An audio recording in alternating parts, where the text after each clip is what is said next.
Good evening, Miles of CMF. How was your day? It was great. Good to see you as well. How you doing, Tor? How you been?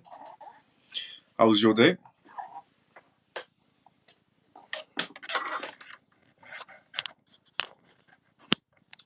Yeah.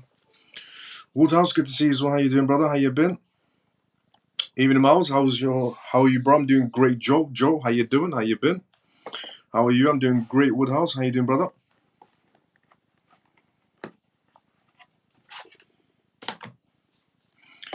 Good evening, Miles of CMF. Manny, good to see you as well. How you doing? Manny, by the way, thank you so much for retweeting and liking the live show. Camel, thank you so much for retweeting and liking the live show as well. Thank you so much to everybody from the CMF right now that's retweeting the live show and liking the live show at the same time. It does help to spread the CMF right off the beginning of the live show. So honestly, thanks so much to everybody that's retweeting the live show right now. Evening, Pure, good to see you as well. How you doing? Pure, thank you so much for retweeting the live show as well. Camel, good to see you as well, brother. How you doing? Thank you for retweeting the live show as well.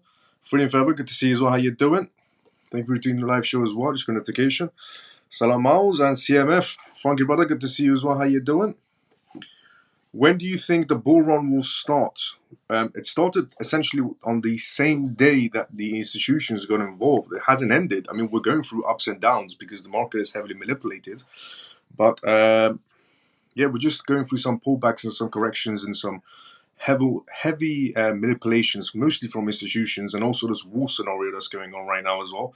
And by the looks of it, Israel looks like it's about to strike back at Iran, which could be causing market effects again. Estimates started a while ago, to be honest. We're just going through some ups and downs right now inside the marketplace. It hasn't ended yet regarding the market outcome. But also everyone's tuning in one by one. So I'll start off the live show as everybody tunes in, I think. And today we do have a lot of news to go through as well. We have the Ripple scenario news to go through regarding some misinformation that was spread around. And misinformation was just, essentially confirmed by Ripple Labs themselves. But we also have news to go around from the Fed. So the Fed came out and gave their interest reports that we have to go through as well, which is very important to the market outcome. We also have to go through regarding what the International Monetary Fund said. The International Monetary Fund also made a speech today as well.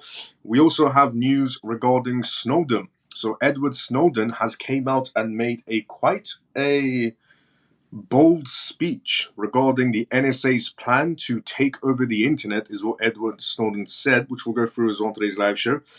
We have news regarding Binance and how a former New York Fed chief is now on the board of Binance.US, which is quite impressive as well.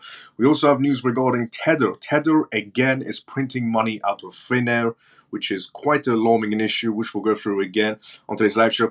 We're also going to be going through regarding the new token that's going to be merging. So regarding Fetch AI, Ocean, and Singularity coming together, making one token, we have some more updates regarding that as well to go on this live show.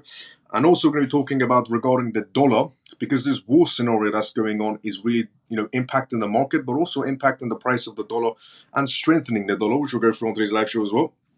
We're also going to be going through regarding a hacker situation that's happened for the first time ever on the Base network. We've had a hacking situation of one of the projects.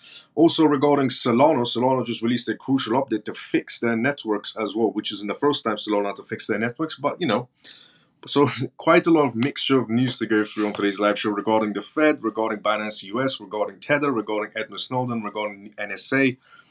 Quite a lot of mixture of news to go through. Before we go through that, let me just see the comment section, then we'll do the intro of the live show while everybody still is tuning in. My thoughts on Joe. So thoughts on IMX, please, Miles. IMX is an okay project. I mean, it's legitimate. It is also in the backings of MDT. So IMX is also helping out MDT as well, Measurable Data Token, which is good. It's a legitimate project. I don't personally hold it in my own portfolio, but it's a legitimate project. After May 6, will there be no chance of a settlement between Ripple and SEC? There can still always be a chance of a settlement. It doesn't matter if it's after May 6 or before May 6. We passed May 6. You mean May 16th? I'm guessing Mason, you May 16th, not May 6th, because May 6th, essentially. Actually, no, sorry. What am I on about? Regarding May 6th, no, there can still be a settlement. It doesn't matter when the settlement is. There can always be a settlement. Because I need to get more XRP. No, you still have a chance. Good evening, Miles and all CMF. JP, good to see you as well. How you doing? Woodhouse and XLM. Yep, there's always a chance. Still good timing, I would say. Hello, brother Miles and CMF. Comatose, good to see you as well. How you doing? But it's very difficult to make sales. All the influencers are talking about XRP stablecoins. Regarding XRP stablecoin, as in the XRP stablecoin that's coming out, there's nothing bad about it in any sort of a way. It's going to be used for different purposes. Ripple came with the solution against Tether by introducing a stablecoin, which is very true, and it needed to be there because Tether is again printing money out of thin air, which we'll go through on today's live show as well.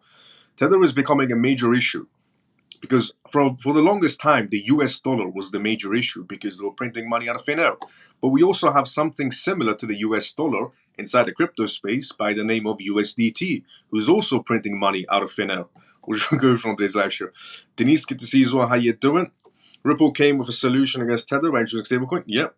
Happy Pisces, good to see you as well. How you doing? Happy Pisces, thank you so much for retweeting the live show as well. A lot of people are retweeting the live show and the CMF live show right at the beginning. So honestly, thank you so much for retweeting the live show to everybody at the beginning of the live show. Do we need to do anything if we hold Ocean because of the merger? We'll go through the article and see what essentially I'll tell you. Hit the like button if you're watching on YouTube, please. Let's go, Denise. By the way, thank you so much to everybody that's tapping on the screen on X and also tapping on the screen on YouTube because we're live on both of them. Hello, CMF from Brother Miles. How are you? I'm doing great below. Good to see you as well. How you doing? Big news. Quite a lot of news to go through on today's live show. Thanks, Miles. No problem, Joe. Anytime. Carol, good to see you as well. How you doing, Carol? How you been? Did you ever get a reply to your email regarding partnerships with YGG? They said they're looking into it, which is quite odd because if there was a partnership, they could have just said yes. So that's an interesting one regarding that one.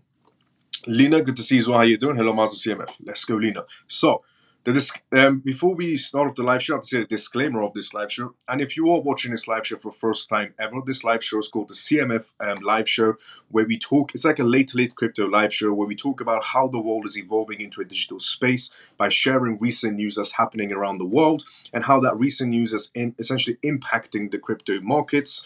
And we're going to be talking about recent news that's happening around the world regarding the war scenarios, impacting the market space. We also have news from NSA. We have news from the Feds. The Fed reports are also impacting the market as well, which there's a lot of things to go through on today's live show, essentially, a lot of news to discuss. And we also do Q&As as well, which means if you have a question, put it down inside the comment section. I'll be more than happy to answer any questions you may have. The disclaimer of this live show is not financial advice, not political advice, and whatever I say is only for entertainment purposes. And also, if you're wondering who am I and why do I get to answer people's questions, and am I charging any money for this? No, this is completely free. I do this live show every single night, and it's just a good place if you want to have a chat and a conversation and talk about recent news that's happening around the world. And I also read everybody's comments one by one as well. My background is in business, finance, tech, law, and cybersecurity. I also own a blockchain startup company, and I have a lot of acquaintances and friends around me from different blockchain, essentially the people that start the graph projects and executives from Binance, executives from MEXC, and also people from the London Stock Exchange around me as well, and some other high-profile executives around me as well inside this space. So, welcome to the CMF Live Show. If you're new and if you're regular, let's go CMF. The live show has officially started now. And if you're wondering why do I talk so fast, is because I'm inside the corporate sector, and inside the corporate sector, time is money. But I'll slow it down as the live show starts. Today, Tether is going down. We said it last year. That's facts, JP, absolute facts. We did say that last year regarding Tether. Tether is definitely going down, and XRP stablecoin seems to be the one taking its place. What is your opinions on Rose Oasis network? Good to buy or not? No. I personally want to touch it regarding the Oasis network, Rose and Oasis network. I personally want to touch it. They're legitimate enough, but it's not a project that I would be aiming for. Can we do Can we do the AI merger soon, please, Miles? As I have to hit my bed soon and don't want to miss it. No problem, Joe. I'll do it right now. Miles, where is Shelly? If there's good news, then let her hear it too. I think she'll tune in about 10 to 20 minutes, maybe Australian time. I think she'll be tuning in. So we'll do the merger news first, just in case, because of Joe's time zone. So we'll do the merger news first before we do the rest of the news. There's, by the way, there's a lot of news to go through on today's live show as well. Okay, so here it is. A lot of you are right now holding Ocean or SingularityNet or Fetch AI, and you're wondering what's happening with this merger that's going on and so on. So we have some updates regarding the merger that's happening between Ocean AI, between Ocean, Fetch AI, and Singularity Net. Now, this is the update. So, token holders approved $7.5 billion AI merger. Token holders of Singularity Net, Fetch AI, and Ocean protocols have approved a $7.5 billion merger that would create a combined artificial intelligence alliance, ASI project, in other words. Now, there's some updates that's happened. So according to the April 16th announcement, there was an announcement today essentially. The Fetch AI token will become the ASI token with a total supply of 2.6 billion tokens, essentially, of ASI. The new token will have 2.6 billion. Now, meanwhile, SingularityNet, AGIX, and Ocean tokens will be converted into ASI at approximate ratios of 0.431. So if you're holding Ocean essentially, or if you're holding Singularity Net, you're looking at a ratio approximately of 0.43 for each token, with ASI tokens having a combined value of $7.5 billion post-merger. The ASI is scheduled for a launch on May 24th. May 24th, the new token ASI, that's a mixture of essentially Ocean's protocol, SingularityNet, and Fetch AI, is going to be launching May 24th. Our mission is to create, this is what they said, our mission is to create a decentralized AI infrastructure at a scale ensuring ethical and trustworthy practices, said Himen Sheikh, the chairman of the Artificial Super Intelligence Alliance and CEO of Fetch AI. By combining our platforms, we empower developers and users alike a more democratic and transparent AI ecosystem. The ASI is currently examining 3 distinct product pipelines: deployment of AI agents, commercial settings, and neural symbolic language learning models, LLMs, and AI data sharing and utilization. In the near term, we anticipate generating revenue as we launch the gigantic network for the deployment, Sheikh told Cointelegraph in a statement. He also went on to say, in the short term, we'll focus on deploying numerous commercial products that breathe life into AI applications. As for the project's upcoming roadmap, ASI plans to further invest in its GPU infrastructure for its commercial computing and data efforts. Last month, Fetch AI launched a $100 million investment to deploy into Nevada's H200 and H100s and A100 GPUs to create a platform for developers and users to utilize computing power. Based in Cambridge, Fetch AI uses LLMs and AI agents for its computing marketplace and matches users with AI-powered services.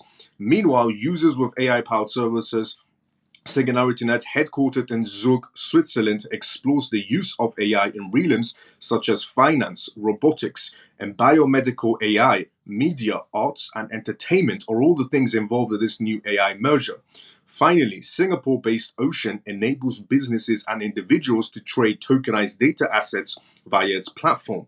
Blockchain has recognized significant surges with AI since the popularization of LLMs, such as ChatGPT last year. For example, in an interview with Cointelegraph on April 12th, Bozy, the founder and CEO of Soul Nazi, discussed the potential for AI and blockchain to enable self-publishing books platforms in the future as well. But here's the thing.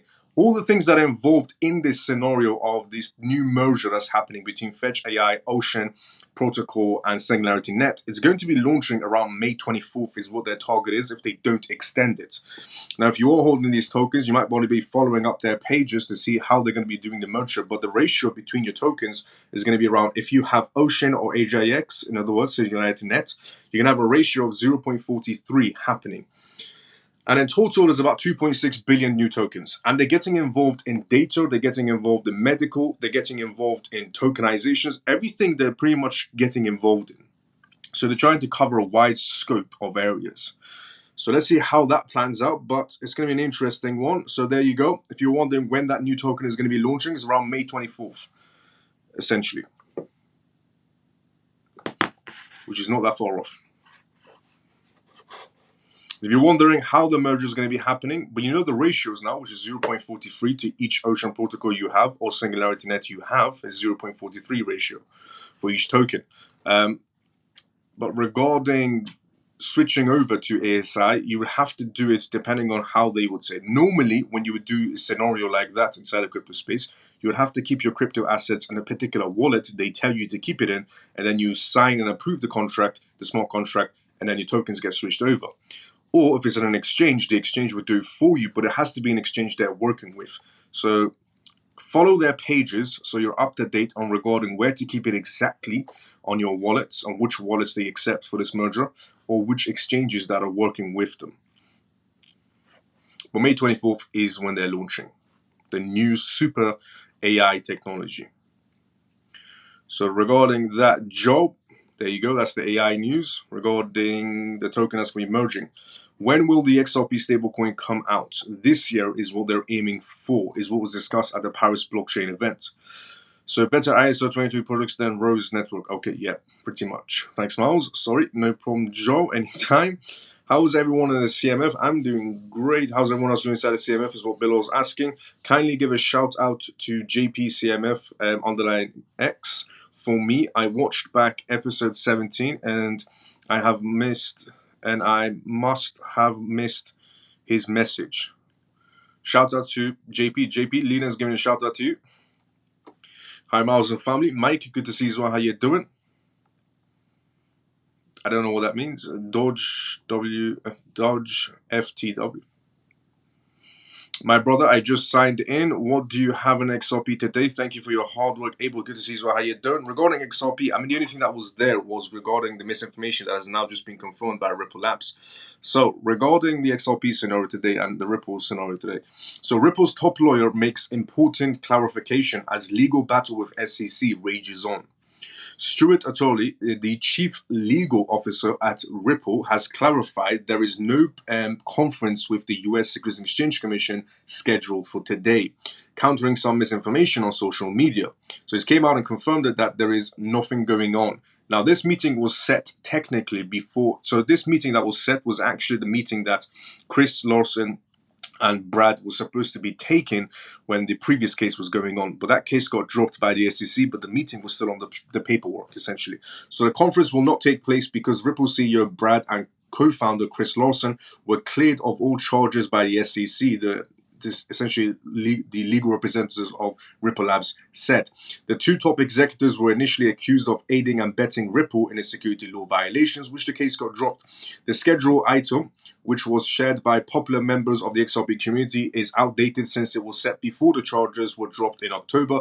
According to the legal representatives of Ripple Labs, Ripple is now expected to file its response to the SEC's request for penalties by April 22nd. The regulator will have to reply to Ripple by May 6th. As reported by You Today, the regulator is demanding more than $2 billion worth of the fines and penalties from Ripple Labs. In its motions, the SEC argued that such an enormous sum is justified due to the nature of Ripple's conduct. Moreover, larger fines are expected to deter regarding the violations of security laws inside the crypto industry. Now, Brad was quick to essentially say the SEC's request as a regulatory overreach, while the legal representatives of Ripple Labs have accused the regulatory agency of trying to intimidate his company and broader industries. And the senior legal counsel at the American Economic Liberties Project opinionated that Ripple was in a precocious, essentially, position. It's an interesting position right now regarding the market space. So that was what essentially happened today. Miles, I brought XRP and XLM today. I have some money left. Go for ACH or XDC. Just one of them. Which one do you have the most of? Do you have more of ACH or XDC? If you have more of XDC, then go for ACH. If you have more of ACH, then go for XDC. That should clarify which one to go for. Is there any XRP news? That was anyone Ripple news to go through. Where do I do the math on that? I would lose on my Ocean tokens. A little bit, yes. I'm going to sell mine and buy back in thoughts. Yeah, you could do that as well. You can definitely do that as well. Buy back, 100%. You can definitely sell out and buy back, which is something I will be doing as well. The idea of crypto mergers, it's happened multiple times inside the crypto space. But regarding, selling, that's what I typically do, just sell and just buy back, because it's much more easier than going through signing small contracts and doing transactions. Deport you. I am British, by the way. Thank you for answering the merger question. Can you please explain how the 0.43 ratio works? I can't, Joe. I'll put it inside a Telegram group because it's going to be quite a long speech. Okay, we have an idiot inside the comment section.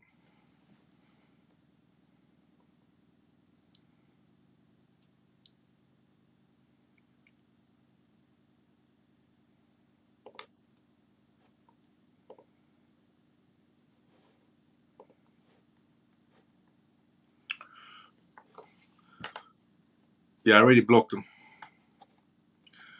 You know, some people have sad lives. Some people have very, very sad lives. We just come onto other people's comment section and then say things which they think hurts the other person. But this, so he's called me. So there's a person inside the comment section by the name of BLM, and he's called me deport you. He doesn't know how to spell the word you. He's put invader, and then he's put parasite, and then he's put cockroach. I'm surprised he can spell parasite. But yeah, they're just, you know, people who have very, very sad lives. And they think that if they say bad things to other people, it makes them feel good from inside. But, you know, what they don't realize is, you know, whatever they say to me doesn't really hurt me. I'm inside the corporate sector. And the things that he's called me is an absolute joke to what you actually hear inside the corporate sector. So that doesn't make me angry or doesn't make me depressed. That actually makes me laugh of how sad and pathetic your life must be. I don't have both, but I have money to buy just one of the two, ACH or XDC. Which one you don't have the most of? Who is this villain? Please leave. I already kicked him. Sorry, I missed the news. No, well, perfect time. So we already went through two news so far. We went through the regarding the merger news, which we'll go at the end of the live show again, and we went through the Ripple news as well, which just misinformation regarding the paperwork of the courts. But we'll go through at the end of the live show again. We're all on your side, Miles, and we don't pay attention to those creeps. I mean, I have 0 ACH and 0 XDC. Okay, so go for XDC. Go for ACH. Go for ACH this time around. Exactly, they are just jealous, low-life people stealing oxygen. Pretty much. Perfect way to put it, Joe. Perfect way to put it, right? I'm sure that is his limited vocabulary. Ignore him, Brother Miles. That guy, BLM, probably got touched by his uncle. It's anger issues. I hope he finds out. Hi, CMF. George, good to see you as well. How you doing? How you been, George? So, the next news to go through is regarding the chairman. The Fed chairman, Jerome. So, breaking news. Fed chairman Jerome Powell is speaking. Hear all his remarks. Now, we have the bullet points regarding what the Fed chairman said. I still have Thingy's comments. I still have Abel's comment in my head for a second. Sorry about that. So the Fed chairman made his speech, and we have the bullet points regarding what the Fed chairman said. Breaking news regarding the Fed chairman Jerome Powell is speaking. Here are all his remarks. The Fed chairman Jerome Powell gives a speech on the U.S. and Canadian economy at the Washington Forum, D.C., moderated by the Bank of Canada Governor Tiff Mackel. In a market where U.S. inflation pressures have flared up again and interest rates cuts are rumored to be postponed, the Fed and President said the following in his statements. So these are the bullet points that were said by the Fed. The US's performance was fairly strong, is what the Fed said. Latest data show no further progress on inflation this year, so we're looking good. 12-month core inflation was little changed in March compared to the forecast. While the Fed took a cautious approach to avoid overreacting to last year's declines, recent data did not inspire further confidence. More time is needed for restrictive policy to work. If high inflation continues, the Fed can maintain the current interest rate for as long as necessary. It will likely take a longer time to build confidence about inflation. Okay, so they're still going all over the place. They're saying, okay, the economy is starting to pick up. Maybe we still do have some inflation and so on. But in general, it's looking on the upside so far, which is good. Because as we all know, rate cuts means more money inside the crypto space, essentially. Now, regarding also what the Fed said, it matches with what the International Monetary Fund said. The global central banks to begin cutting rates in the second half, says the International Monetary Fund. Global central banks will likely get onto the rate reduction trajectory in the second half of this year, predicts the International Monetary Fund. The International Monetary Fund also predicted that controlled inflation and declining inflation would aid the rate cuts viewed the most banks in the world. So in other words, most banks around the world are going to be going through the scenario of rate cuts, essentially the centralized banks. Global central banks to cut rates in second half. According to the data, as inflation starts to drop, global central banks will start lowering their interest rates in the second half of the year, the International Monetary Fund said in this new projection. The International Monetary Fund predicted in its newly issued World Economic Outlook report that the economic growth will continue to be robust. The International Monetary Fund revised its January prediction for global growth to 3.2% this year, a 0.1% higher than expected, which is good. The decline in core inflation, or the cost of products excluding volatile food and energy prices, is causing the global inflation rate to decline. This decline is being aided by raising interests, contracting with employment markets, and resultate essentially from rising energy prices. This suggests that the economy remains robust. The employment rate dropped from 3.9% to 3.8%, below market estimates. This points to US labor markets' continued strength, which allows the Fed to justify rate decreases and buy them more time.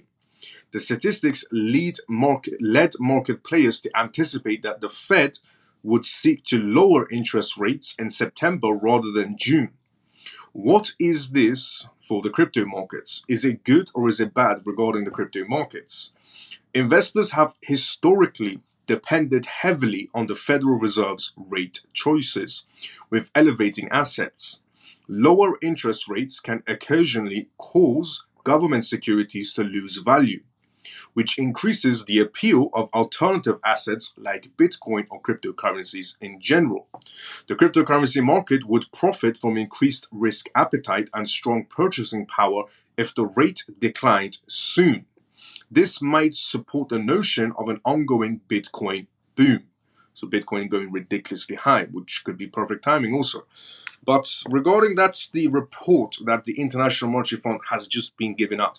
So the Fed gave a speech regarding rate cuts, and they're still en route to making rate cuts. And the International Monetary Fund also made a speech today and essentially showed some data that we could be headed towards a lot of rate cuts from a lot of jurisdictions around the world regarding their central banks. And when rate cuts do happen, people become a lot more riskier with their money, including Wall Street, London Stock Exchange, and so on. They become a lot more riskier, which means they turn for alternative assets like Bitcoin and cryptocurrencies rather than traditional assets when we have rate cuts. So we're still en route to the idea of rate cuts. And by the looks of it, the economy is doing better on paper. In reality, the economy is not doing better any sort of a way. Rent is still high, mortgages are still high, car payments are still high, gas is still high, food is still high. Everything is pretty much high on price. On paper, things are looking good.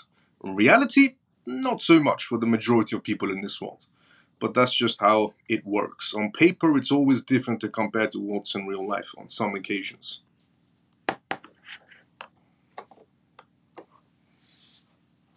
It's the same thing that happened in 2008.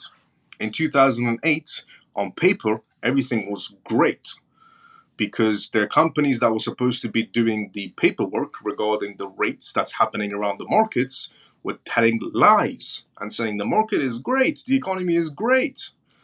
In reality, it was something completely different, which is why the market in 2008 went. Same thing that's happening this time around, we'll see. I'm in delay. What's going on with my phone? Tab? I don't know. Is there any news today from today, the SEC Ripple case meeting? No, there was no meeting. Hi, Miles and CMF. Kevin, good to see you. How you doing? Miles, ACH price prediction. I'll tell you like this, do I think ACH is going to do well? Incredibly well.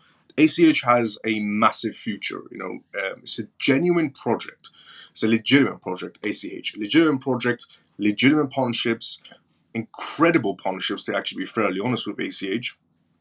And they have a humongous list of actual money transmitter licensings, which is going to help them prevail at much more higher speed. So their future and their outcome is going to be incredible. So if you are, into ACH, don't worry. You're in good hands. What I would have to say, essentially, regarding ACH. They have a bright future ahead of them and a bright price tag as well in the end result. And it does depend on the essentially adoption rate as well. But amazing project, honestly, very bright future ahead of them. Now, which amount of ACH is minimum to have? 20,000 tokens or more? 10,000 is even good as well. And how much XLM? XLM is incredibly cheap. You can easily get to 10,000 XLM tokens. Probably. Depending on the person. So depending on everyone's budget. But XLM, 10,000 is good amount. ACH, 10,000 is good. Not $10,000, 10,000 tokens. ACH 10,000 tokens, XLM 10,000 tokens. These are all good amounts to have and so on. So I would say those type of methods. 5,000, 10,000, they're pretty much good amount to have. Because it all depends on how long you're willing to hold for a better result. Because don't forget, we're not just going into a bull run, we're also going into a utility run. Because we have banks, institutions, and regulations, which means more money the further you hold on. That's why, you have people like Michael Saylor from MicroStrategy, MSTR, coming out, and essentially billionaire Michael Saylor coming out and saying essentially that we're going to go into a super cycle. That's never happened before, essentially, because we're going into regulations, banks, institutions, which means we're going into full-on utility as we progress onwards. And we also had people like the Bitfinex CEO or some other members of higher profile executives coming out and saying the exact same things regarding we're going into a super cycle. So it all depends on the adoption rate, and it all depends on how long you're willing to hold. The more you hold, the higher the price will go. Obviously, you're going to be seeing corrections and pullbacks along the way because the market doesn't just continue going up forever, and the market doesn't go down forever unless it's a Zoo token or Pepe's cousin that just continues going downwards. But if it's a genuine project, it's going to be ups and downs until it gets to each single target. Which amount? So regarding that, depends on how long you want to hold as well. XLM is 3 times more expensive than ACH. Both 10K tokens is just the same price. Is not the same price. Yeah, that's why I say it's not the same price. No, that's why I say go for ACH first before you go for XLM. Even Miles and CMF, Pures, good to see you as well. How you doing? Imon, good to see you as well. How you doing? Good evening, Miles and all CMF. Imon, good to see you as well. How you doing? How you been? So, we also have quite interesting news to go through regarding Edward Snowden. Now, I've talked about Edward Snowden before. And if you don't know who Edward Snowden is, he's essentially the same man that worked for the NSA. And he decided to leave the United States after finding out what he did find out, which was the United States. And this was during Obama's time. During when, Obama was the president of the United States, Edward Snowden used to work for the NSA. And then he realized that America is using its capabilities to essentially control everybody's networks and cameras and everything else around the world. Pretty much all the NATO countries. America was using all the NATO countries to spy on them. And even the NSA created something that could shut down everybody's internet if they wanted to. Which is why Edward Snowden decided to go to Hong Kong and talk to some reporters, which revealed the news to the whole world, and then he couldn't come back to the United States, so he ended up staying in Russia when he was at the airport applying for so many citizenships, but no country would accept him, except Russia. So now he lives in Moscow. So Edward Snowden decided to come out and say this. Now, Edward Snowden warns on the NSA's plan of taking over the internet. Now, this man does have some credibility tied to him because the first time he talked about the NSA, he provided more evidence than the news reporters could have asked for. So he does always provide a lot of evidence regarding whatever he says. So, Edward Snowden warns on the NSA's plan of taking over the internet. The National Security Agency, NSA, is all set to expand a part of the Foreign Intelligence Surveillance Act. The FISA is what it's called, known as the Section 702. Edward Snowden warned businesses and individuals regarding that bill. Edward Snowden, a former intelligence agency contractor, warned the community of the NSA's plan to take over the internet and issued a stark warning for legislation that would go before the US Senate.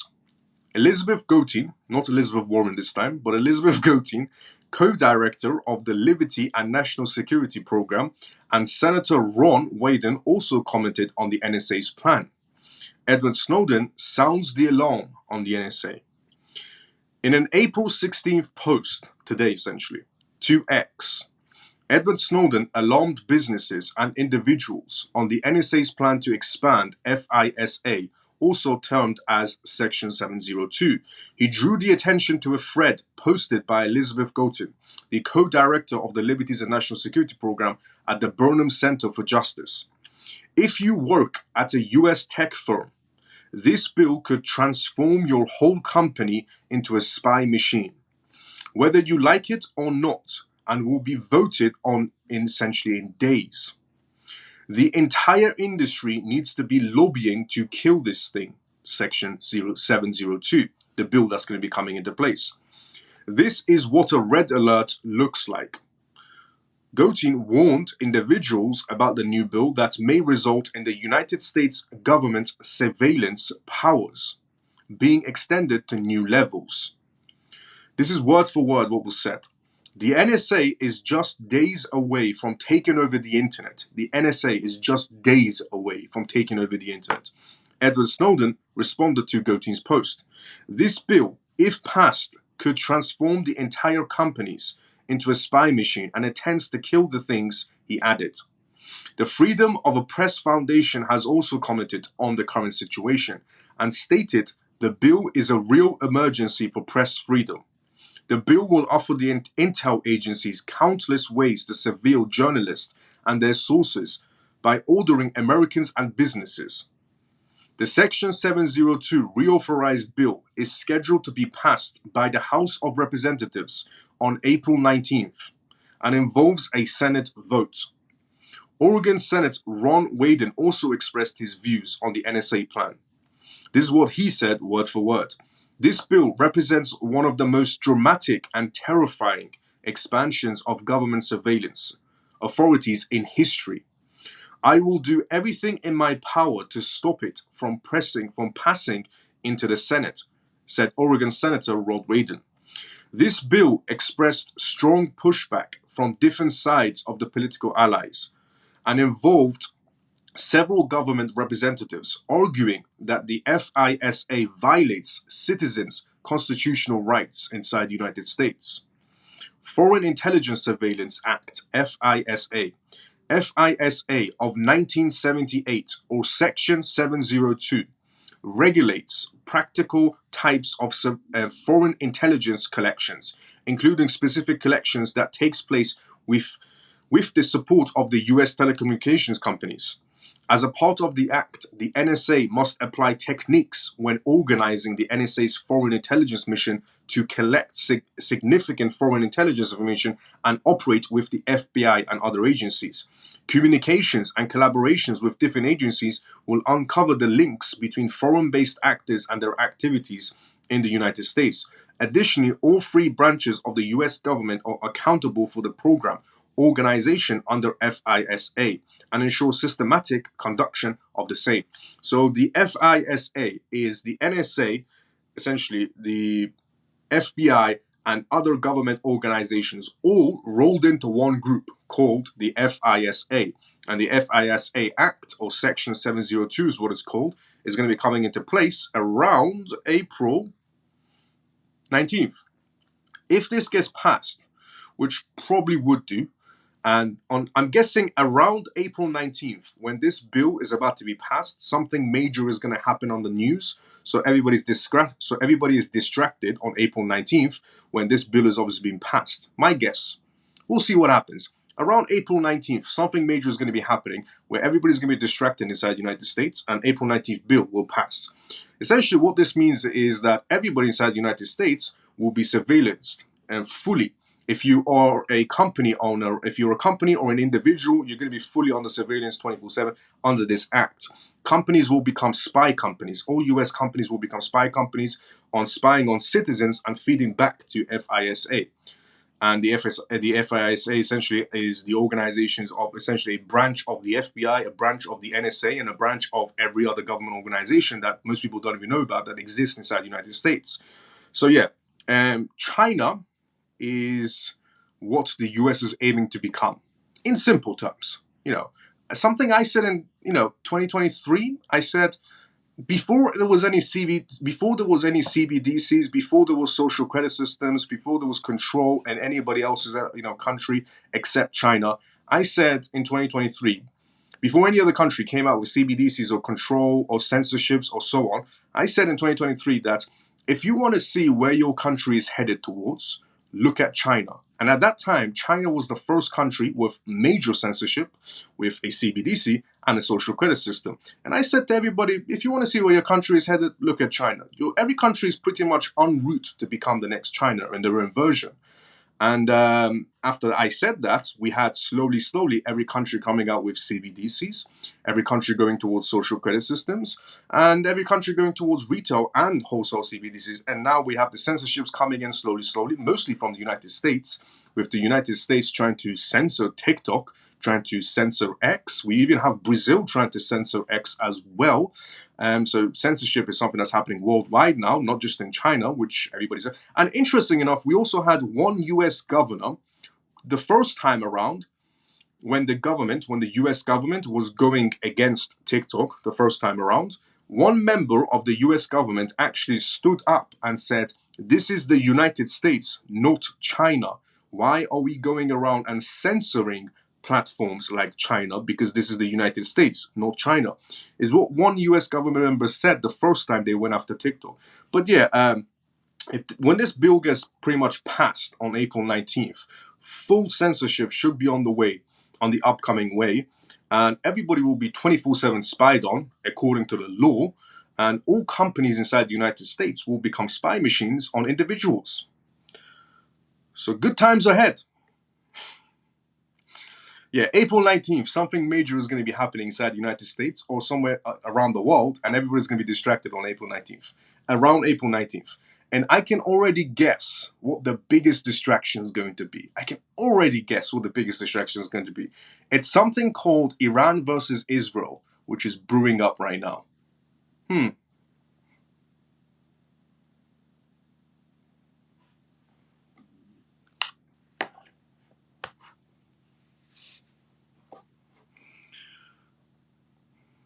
By the way, I did say I'm also Persian as well. If you're watching this for the first time, I'm Persian myself. But yeah, this Iran versus Israel, it's just one big show. Good distraction, though. Iran versus Israel, good distraction. Just one big show.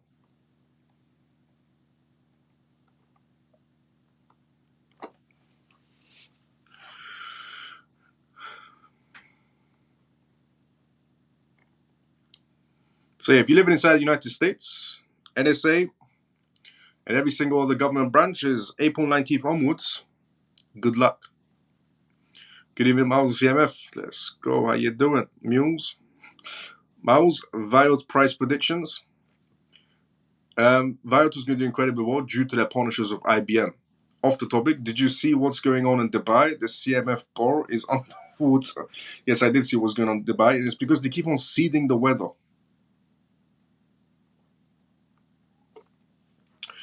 Israel attack on April 19th. You said every country will follow China. Yep. Yes, I did. Will this FISA affect the US and the UK? No, just US citizens. Well, the UK is going to have its own version. Don't worry. With the US going into the FISA, which is their thing, Don't worry, the UK is going to have its own thing. The UK will also have its own thing. Canada will also have its own thing.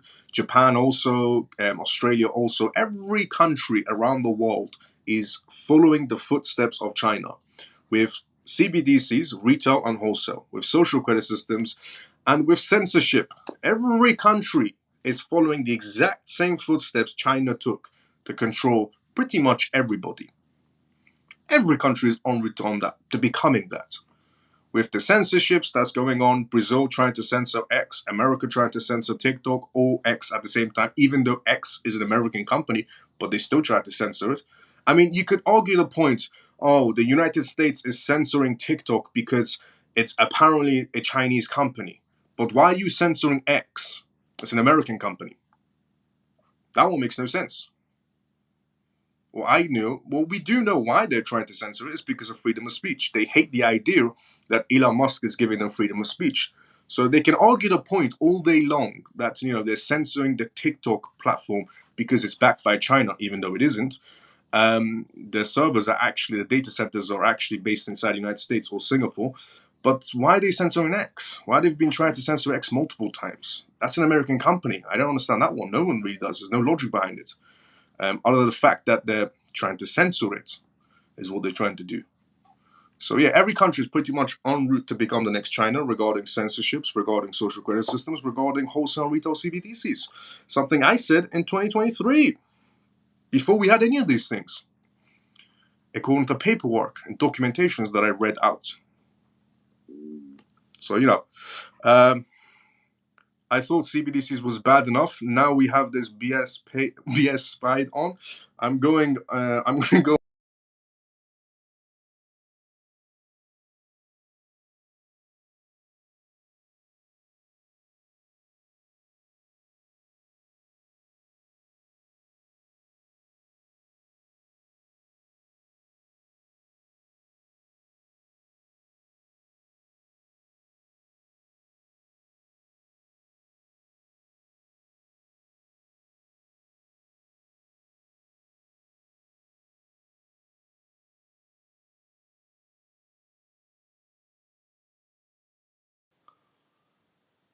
Can everybody see me and hear me?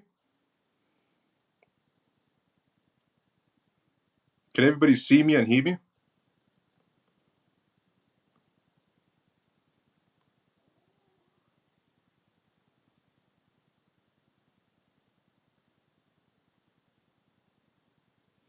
Can everybody hear me and see me? Can everybody hear me and see me?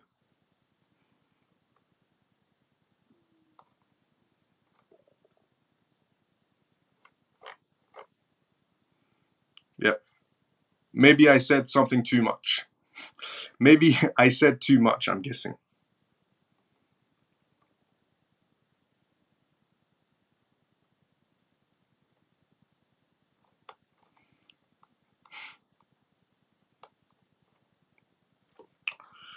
Why do you think the SEC Ripple case be over this? Don't you think they will drag it out longer? No. Mainly because it's positioned in this scenario. That we a Black Swan Day could be. Where are you from? I live in London, but originally I'm Persian. On the 19th. Miles XRP price prediction 24 hours after settlement and 1 week after settlement. Excited calls. It will happen this coming weeks, is what Bill was saying. Depends on the adoption rate, but we're looking at incredible prices. Where are you from? I'm Persian originally, but I live in London, the United Kingdom. Background wise, I've just crashed, but we're back. Yes, can now. Yes, we're back. See you loud and clear. Back now. We can see you. Let's go. Yes, we can see you. YouTube. Yep.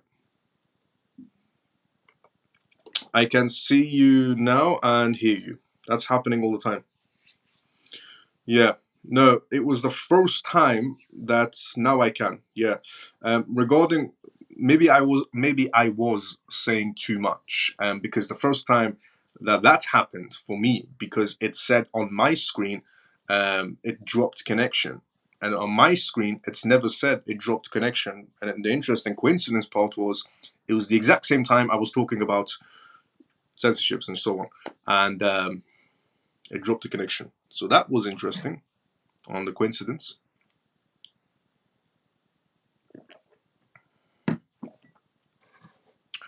But yeah, everybody's pretty much en route to become that. Will the ASI coin be better than Viot?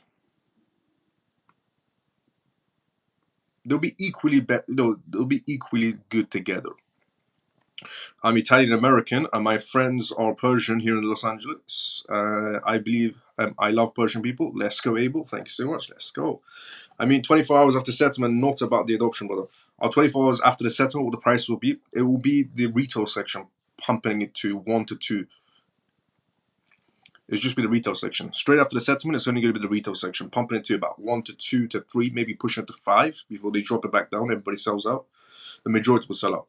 I just joined, and this happens.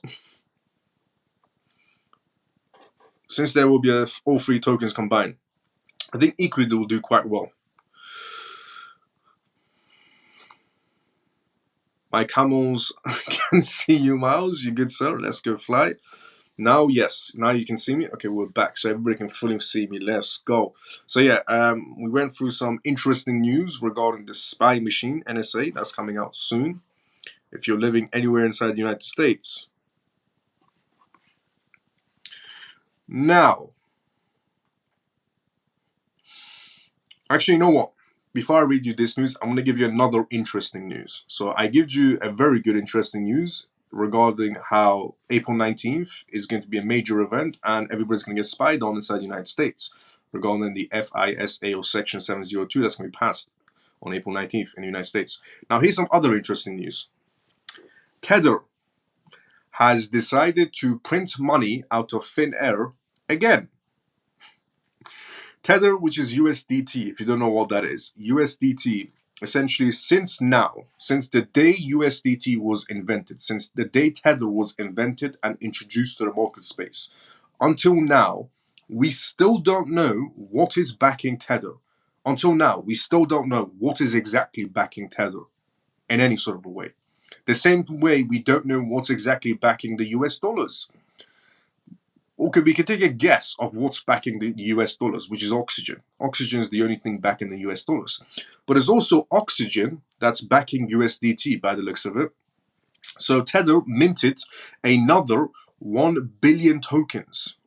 Tether has just minted another $1 billion worth of USDT.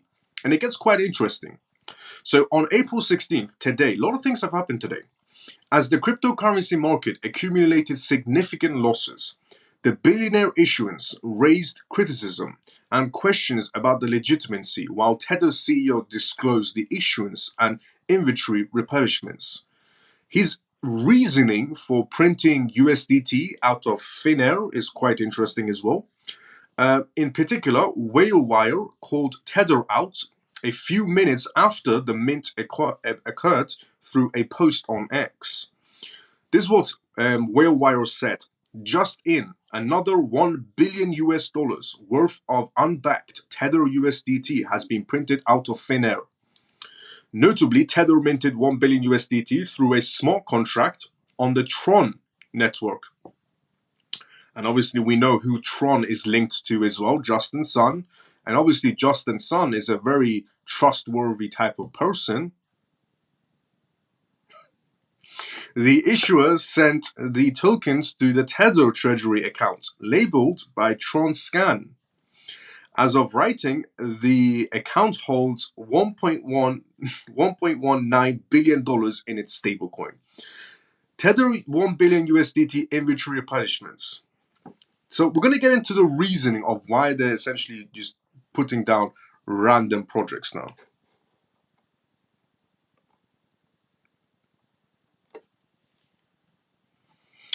Here's the random reasonings.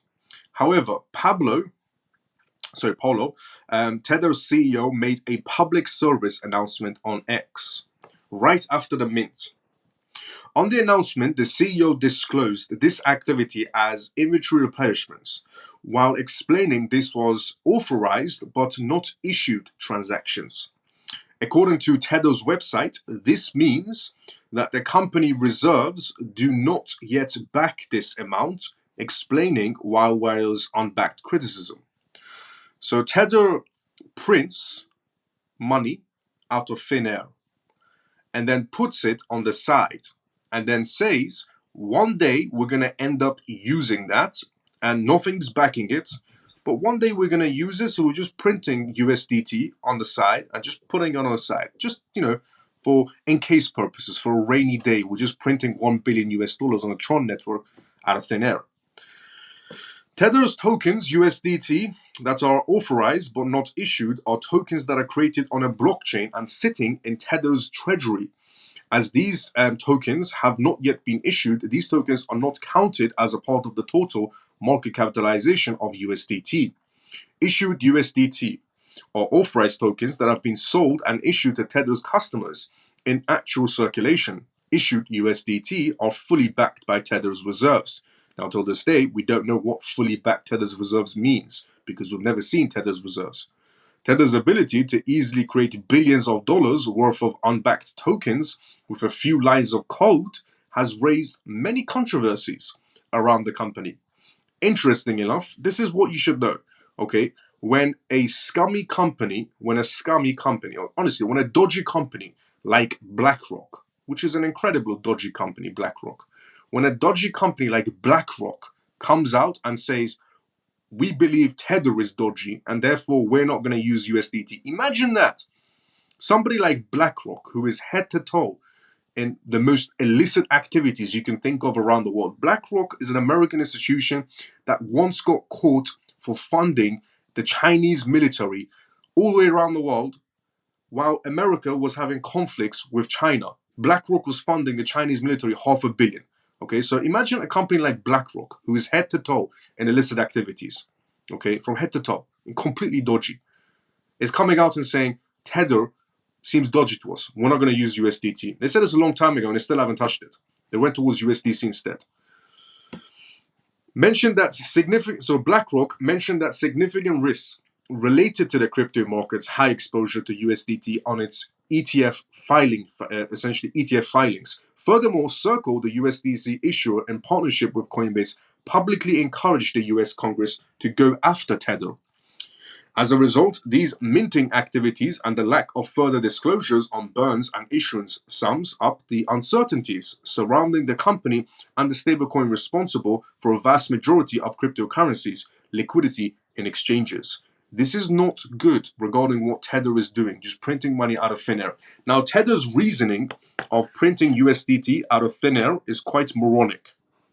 Tether is saying we're printing, in simple terms, Tether is saying we're printing 1 billion USDT for a rainy day. Tether is acting as if they wanted to print 1 billion USDCs or even 10 billion USDCs on a rainy day when it does come, it's going to take 1 year so they can print it. It's one line of code and you press enter and then 1 billion USDT gets printed. Voila. In under 5 seconds. So why not wait for that rainy day to happen before you print it? Why print it now and put it on the sidelines, and then who knows, it might disappear from the sidelines? Tether is incredibly dodgy. USDT, the issue with USDT is there's a good and bad side to a USDT. The bad side to USDT is it's backing the majority of the crypto space. USDT is a pair of the majority of the crypto space, which means if USDT goes, the entire crypto market pretty much follows it and goes. Now, the good side, if Tether gets caught out on lying regarding their reserves, because we still don't know what their reserves are, or gets caught out regarding AML because they're printing too much with no backings. The good side is, if the market goes, it will be the biggest sale of our entire lifetimes inside the crypto space.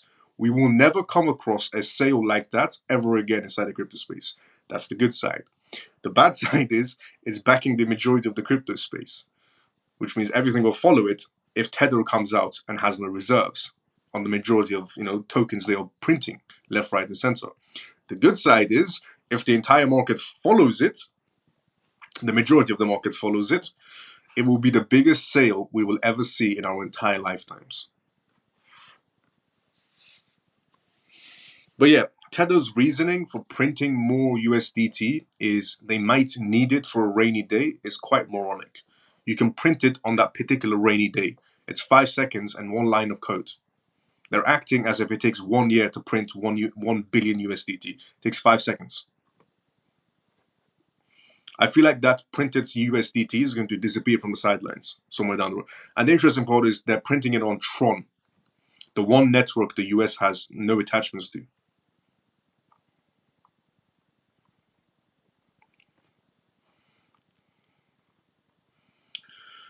The feds are watching you, and they don't want someone spitting the truth. Let's go fly. Evening, Miles and family. Great to be back and communicating with you. Let's go, Ian. How you doing? I was scared, my brother, for your life. I thought the guy was touched by going to your house and started fighting mano mano. Let's go. When you said XRP's position for now, and what do you mean by that? Regarding what I said, XRP's position for now.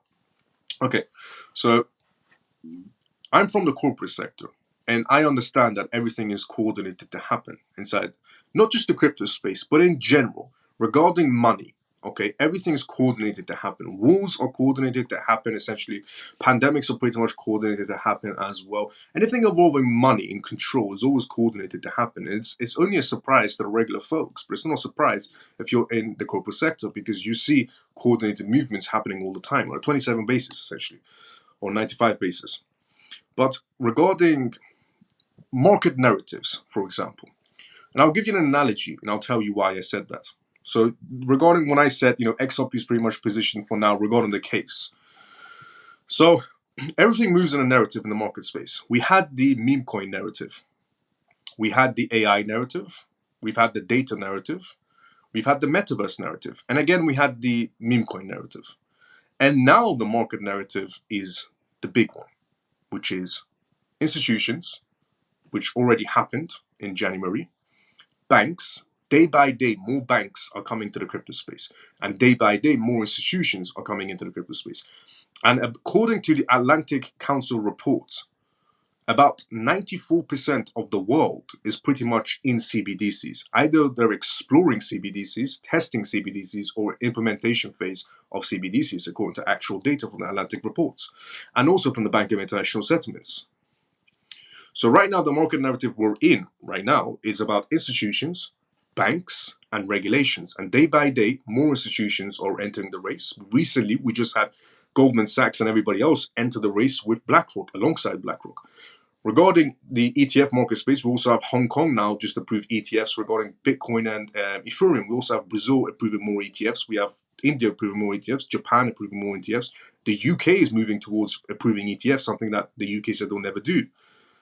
And we also have regulations coming in place. The UK just recently announced they're going to be spearheading their regulations. The EU is also going to be coming out with regulations. The India is coming out with more regulations. So is Hong Kong, so is Singapore, so is Japan, so is Canada, so is Australia. And even the United States, who goes around and says, we're not interested in CBDCs. We're never going to come out with crypto regulations and so on. They're actually a lot more closer than most people think. The Fed actually gave out a study report to a lot of politicians and said this is what's going to be happening next, and CBDCs is on the agenda. So we're in the market space of essentially banks, institutions, and regulations. Does that ring a bell of which projects are next? Banks, institutions, regulations. Whose client base is in all of these? Ripple. I'll give it to you in a much more simpler way. There's a reason why the BTC, essentially ETFs, weren't approved last year. Just think about it for a second. There's a reason why the Bitcoin ETFs weren't approved last year. Because it made no sense to approve them last year at all.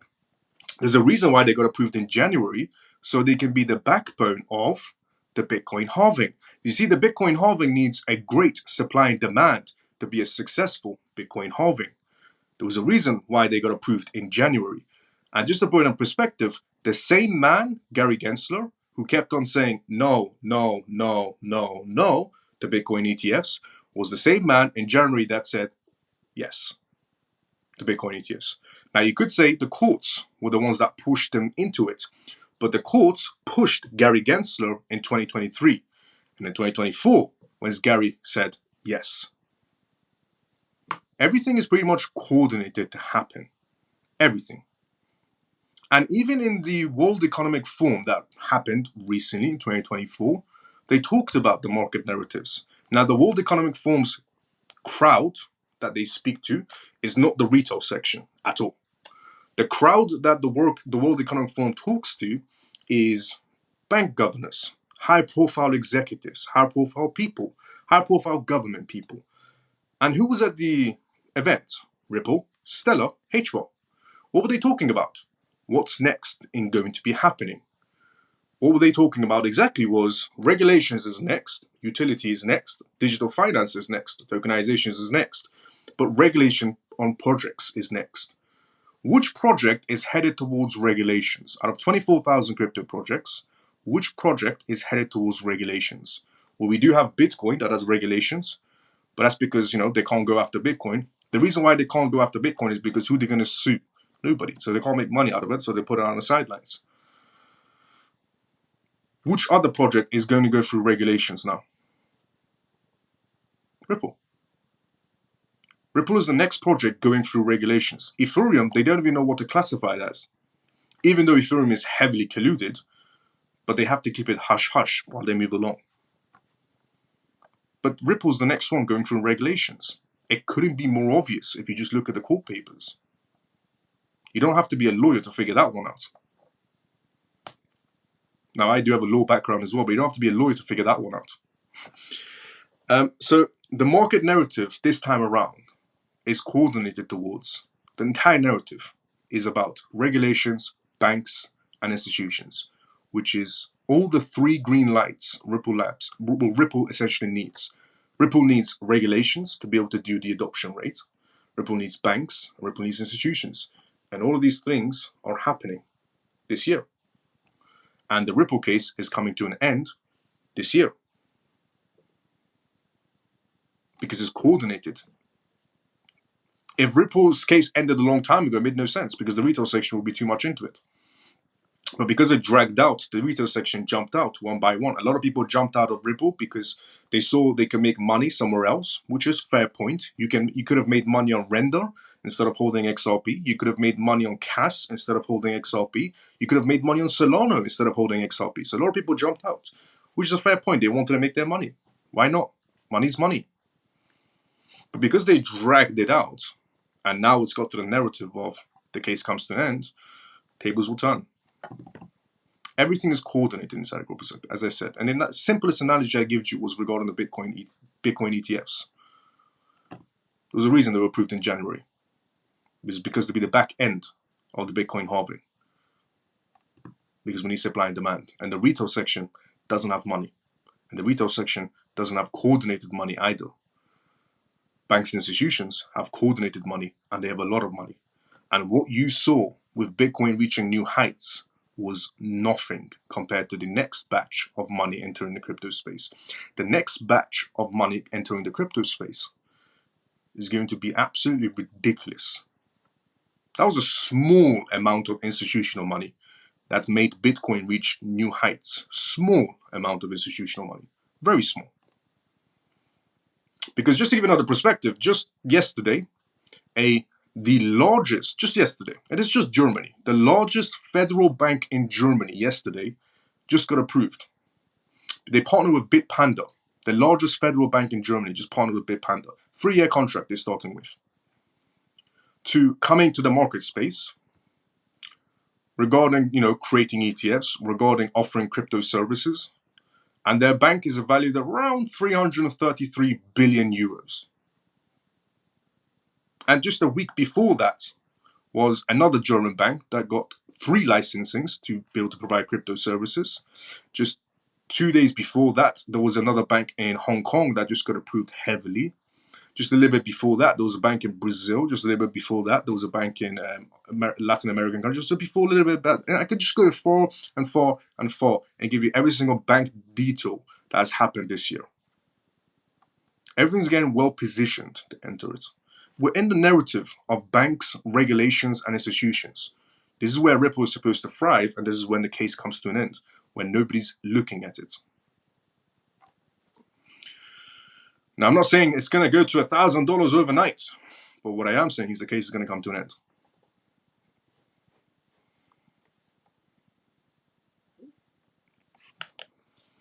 So that's what I meant when I said XRP is positioned for now.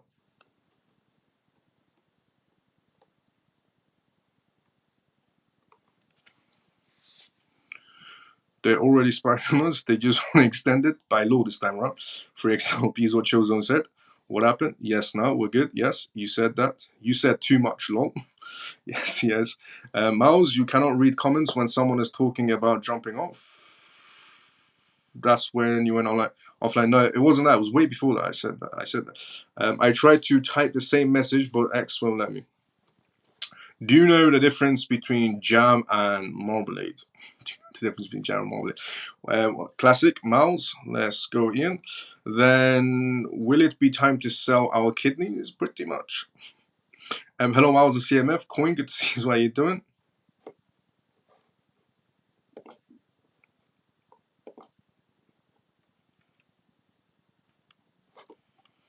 Maybe that will be discovered with Tether raw reserves on April 19th. Maybe.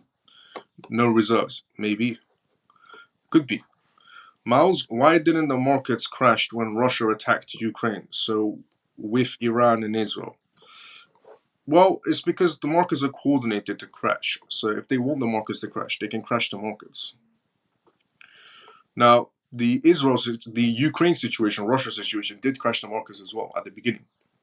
After that, the crash didn't really. After that, the crypto market started picking up because it was seen as a cross-border payment in that war scenario, and it's because Russia used a lot of USDT as well to evade sanctions.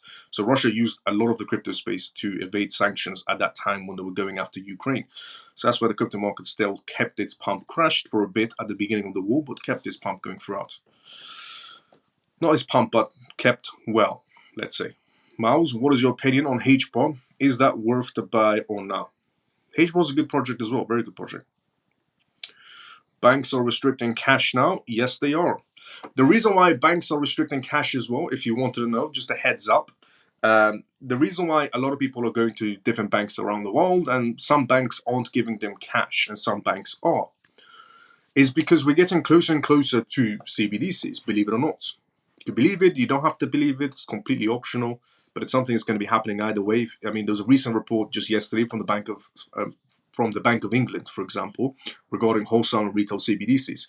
But the Bank of England said something quite interesting as well, which is that the closer they get to CBDC, this is what the Bank of England said a while ago. They said the biggest issue of going into a CBDC, this is what the Bank of England said. They said the biggest issue of going into a CBDC is that if we announce we're going to go into a CBDC, everybody will run to the banks and take out their cash, which will essentially make the banks collapse. All the banks would collapse, pretty much, if everybody runs to the banks and take out their cash. Because if the government comes out and says, we're coming out with CBDCs, a lot of people would panic, go to the bank and take out their cash, which will make the bank collapse. So they said the only way to do it is to be a surprise, essentially, and to restrict slowly people taking cash out of the bank. So that's when you go to the banks and you say, can I have cash? And they say, oh, well, we don't have any, or we'll come back in a few days or a few weeks, depending on how much you're asking for. But some banks still give you cash, and some banks are trying to restrict it slowly. But that's only because we're getting closer and closer to a CBDC. And they know for a fact, if the government comes out and says, we're coming out with CBDC next week, everybody will run to the banks, take out their cash, which will collapse the banks, will collapse the entire banking system. And they can't have that. Obviously not. So it'd be more like a surprise situation when they come out with CBDCs. And we'll see how that one plans out. But yeah, that's why they're doing it with the banks.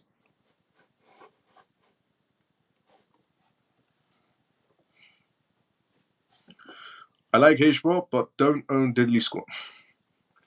Brad is everywhere giving speeches and signing contracts. Where is Vitaly? Vitaly's behind the shadows. I mean, he's doing his own contracts. Founder of Ethereum and co-founder of Ethereum, he's doing his own contracts. He's colluded political contracts. Or any other CEO. But some fair points though. It's already disappeared, I bet. I wish ACH was not on Ethereum. All these gas fees. Yes, facts. There's a lot of gas fees. How you doing, Miles? I can't watch you tonight in the X. Same, no problem. Good to see how you doing. You're watching from YouTube though. Let's go. Money, let's go. Ukraine war was planned by Russia, but Israel war was planned by the US, and anything planned by the US, there is a reason. That's why the market crashed this time. Yep. It's a gas. Yep. Miles, by the time you read our comments, a lot of them don't make sense as the moment had passed. Well, I just read your comment as the moment you typed it in. But don't worry, everybody knows what we're talking about when I read the comments. Not everything has to be so precise.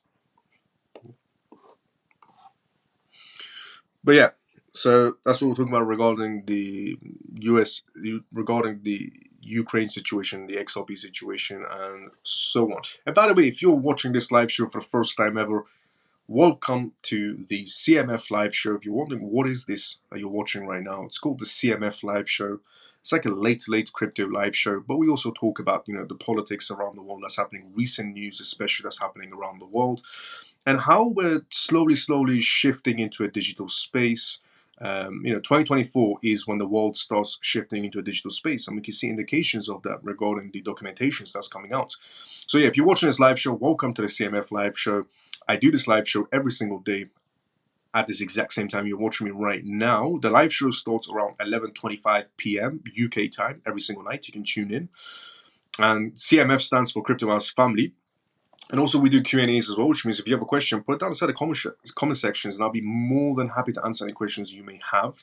And the members inside the comment section are members essentially of the CMF, which is an incredible place, an incredible community of people, family of people. And we have our own Telegram group as well, which is an amazing place to be in as well.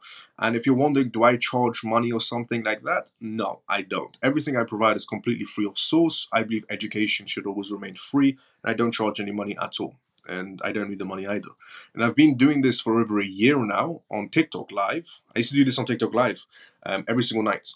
For over a year I did on TikTok, but we moved over to X and now YouTube at the same time. So this live show is right now on X and YouTube at the same time. That's why the comment section is mixed with YouTube members and X members, and everybody can read everybody's comments. So if you enjoy this live show, drop a follow, drop a like, and even join the Telegram group we have as well. Again, it's free of source, an amazing place to be in. Everybody's very respectful. We have people from all around the world, different backgrounds, different jobs, and everybody's just willing to help you out, completely, free of charge. The same way I help people for free, CMF members will help you out for free as well. So if you enjoy this live show, drop a follow, drop a like, and tune in every single night. And we're still going to continue on. The live show has not ended, but I just want to put that message out there if you're watching this for the first time ever. Miles, by the time, so I've read that already. Please, your thoughts on Akita Inu and IMX. Okay, regarding IMX, it's a genuine project. Okay, I don't personally hold IMX, but it's a genuine project. Regarding Akito Inu, just by not even looking at the project, it has the words Inu at the end. Okay, any projects with the words Inu, preferably, you might not want to touch them with a 10-foot pole. It's bound to go. So any projects with the words Akito Inu or Shibinu Inu or whatever Inu, except from Shiba Inu, because Shiba Inu did its own thing and it's still lasting. But the rest of the Inu projects are most likely going to be going, and then pretty much all the Inu projects. I've been in the crypto space for too long, way too long, and I'm also a developer on the crypto space as well, but different story. Miles Render, thank you, brother. As long as you understand us, always. Miles Render is worth holding. It's an alright project. I mean, it's a genuine project. Miles, I saw this lady today on TT complaining about Calvin Hill, how he is a scam. I don't know. I don't know anything about that.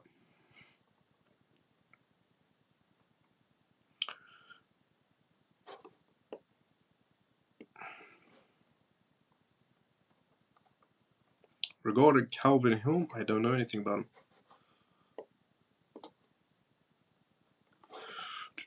When do the gas fees affect us with ACH? I brought ACH on Coinbase and all was fine. Regarding gas fees on Ethereum, it's only when the market is heavily congested regarding Ethereum. When Ethereum is heavily congested, the fees are always typically too high. So you might want to look out for specific times. Essentially, midnight tends to be cheaper than daytime. It was so funny to watch. I will put it on Telegram. No problem, thank you, brother. Scott. Hello, Miles. Hello, Miles. How are you doing today? How's your parents doing? Your business efforts today. My day went well. Let's go, Scott. Scott, how you doing, brother? Hoping you're doing well as well, which you are. Let's go. And my family is doing very well. Thanks so much for asking, Scott. And my business is going very well as well. Thank you so much for asking. Good to see as well. You're doing well. Would you rather have render or put into something else?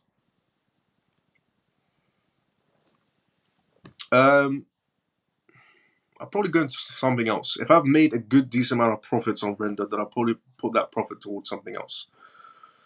Sorry, got busy at work and missed what you said about Ocean merger. Do we need to move it anywhere? For the time being, no, you don't need to move it anywhere. For the time being, you don't need to move it anywhere. However, there's an option. If you want to not go through the merger situation, you can just sell and then buy back in regarding the new token. So you don't have to go through the merger option.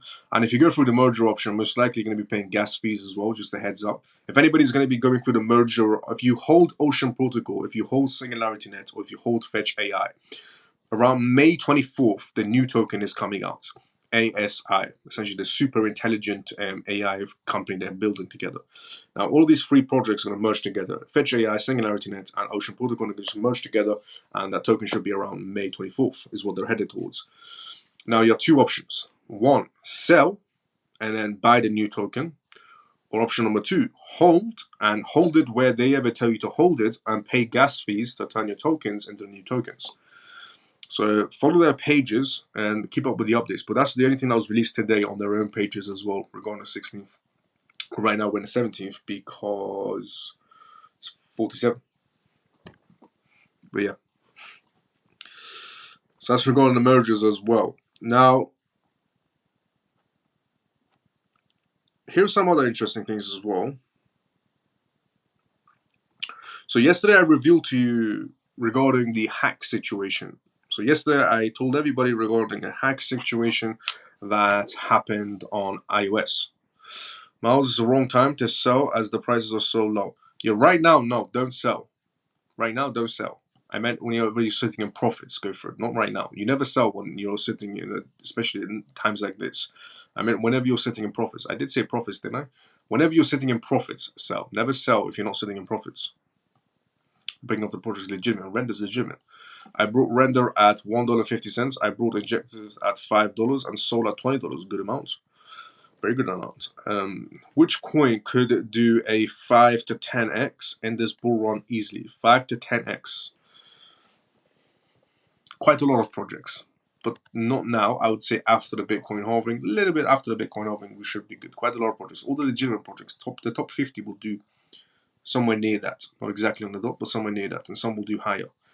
Now, regarding the hacking situation and the dollar situation, we'll go through the dollar situation first. Actually, no, what? We go through the hacking situation first.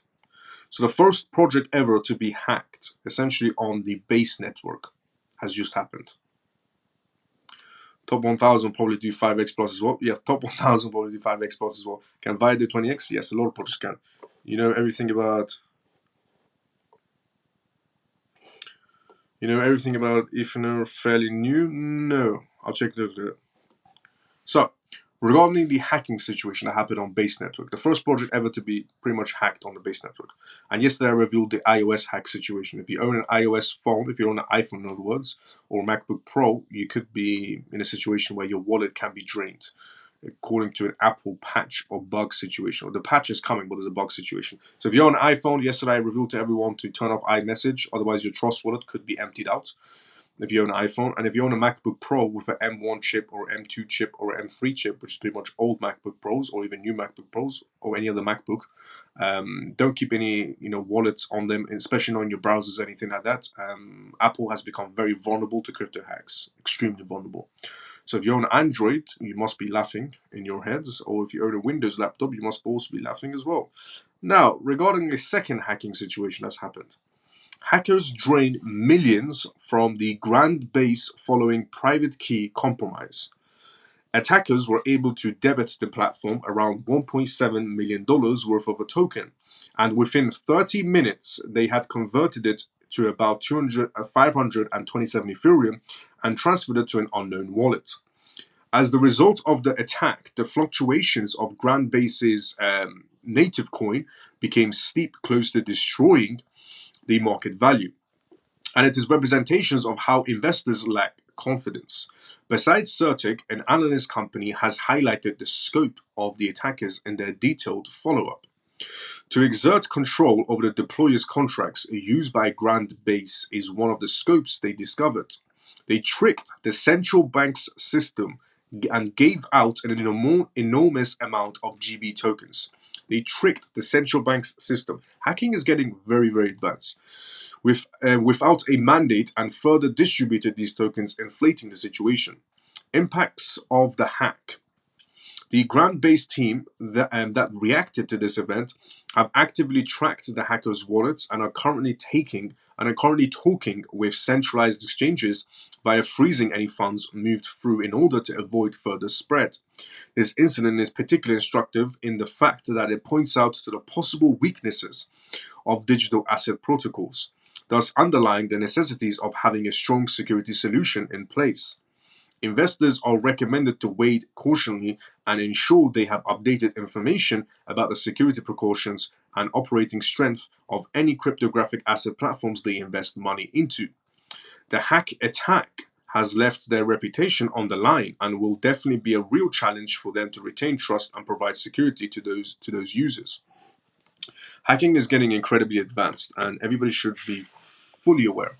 I've said this multiple times as well. If you want to be inside a crypto space and you want to keep your assets safe, you should really start looking into cybersecurity. You should genuinely start looking into cybersecurity.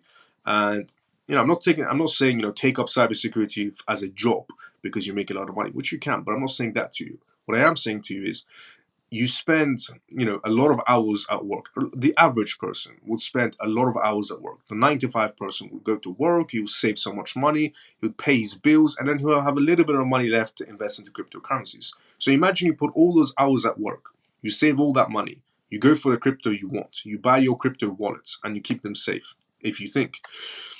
And then, because you don't understand cybersecurity, because you don't understand about the latest hacks or the latest scams, all of your crypto just gets drained completely. So understanding how to safeguard yourself, especially going into the digital world, should be one of your key priorities inside of cryptocurrency space.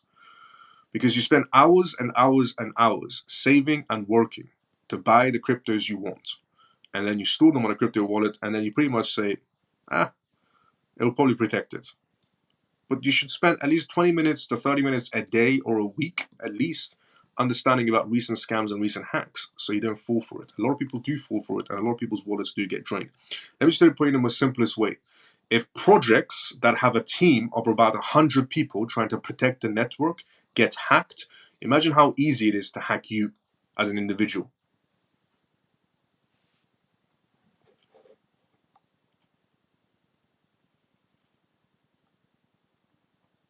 So understand the recent cybersecurities will be good for you.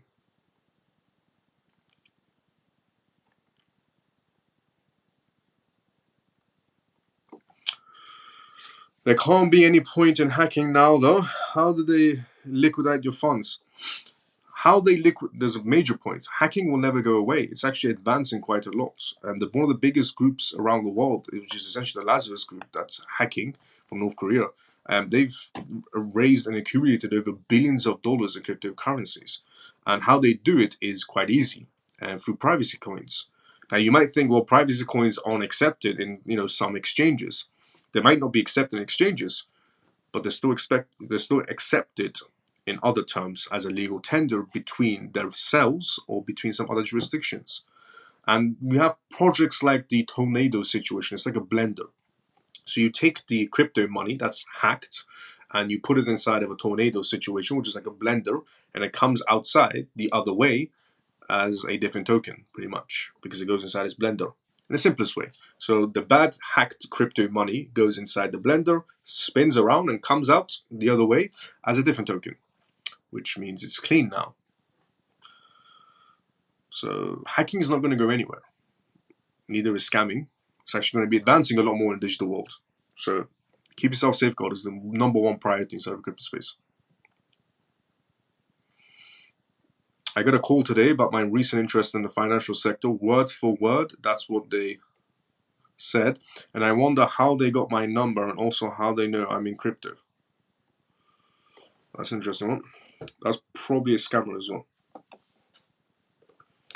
Be careful as well. A lot of people are pretending to be government members and calling people and saying, they're calling from the IRSA. So be very careful. If you live inside the United States, a lot of people are getting scam calls from the IRSA and so on, and saying you haven't paid your crypto taxes or so on. And don't fall for it. It's completely just full of scams.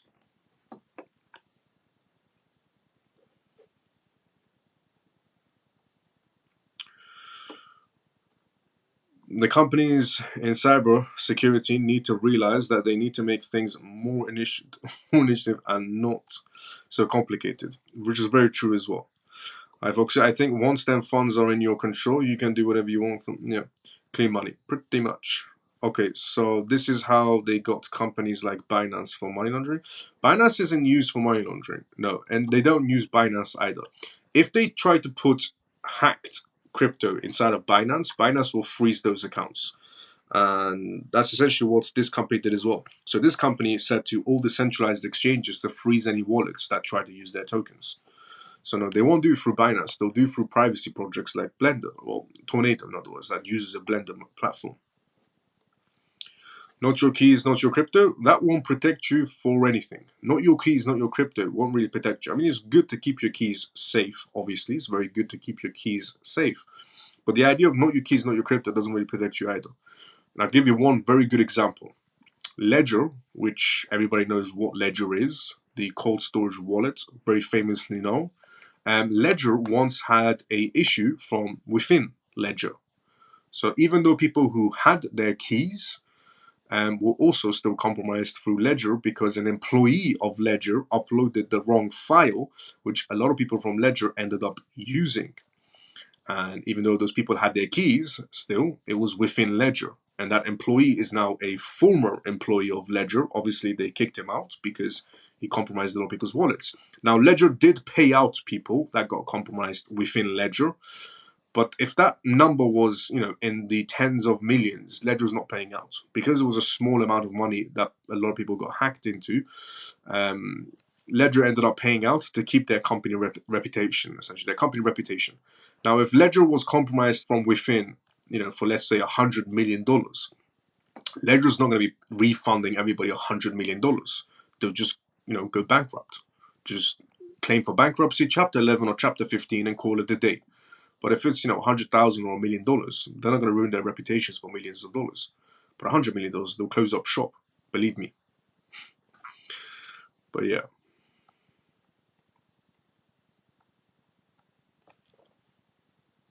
So not your keys, not your crypto doesn't really, do much for you either when it's within.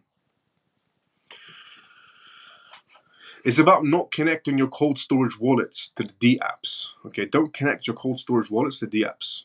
Or have two cold storage wallets, preferably. One connected to D apps, one not connected to D apps, and keep it fully offline. Hello, Mouse. Can Filecoin reach its alternate? Filecoin can do incredibly well. It's an incredible project as well. What about air gap wallets? No, they won't do much either for you. Miles, hi Miles. I've been trying to watch you on the laptop, but you keep freezing up. I don't know why that's happening. I thought it was difficult to hide anything on a blockchain now. I thought it was difficult to hide anything on a blockchain now. You thought it was difficult to hide anything on the blockchain? It's not. It's public. Everything's public. But there's obviously the private chains as well. We also have the private chains. We have the public projects, essentially the private chains.